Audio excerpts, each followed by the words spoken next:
अगर आप चाहते हैं भोजपुरी हिट सॉन्ग सबसे पहले आप तक पहुंचे, तो हमारे फेमस म्यूजिक चैनल को जरूर सब्सक्राइब करें और साथ में बेल आइकन को दबाना ना भूलें।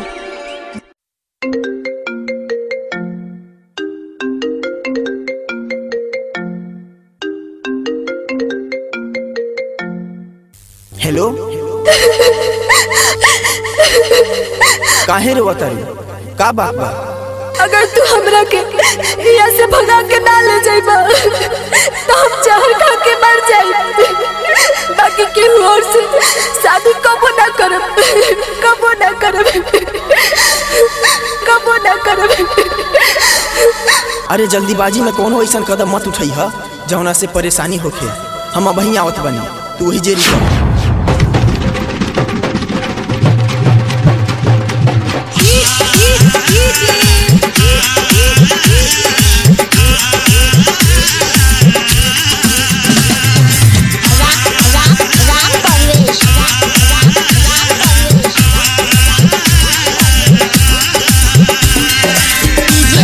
भाई सागर मन्ना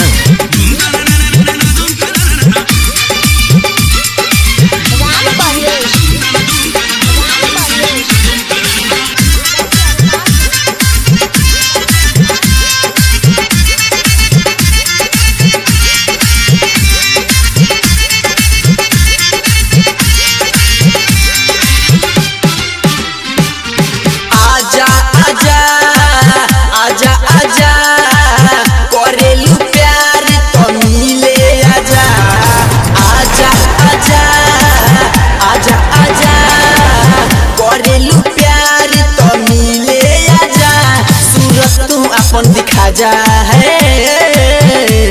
हमरा के गले से लगा जा हो।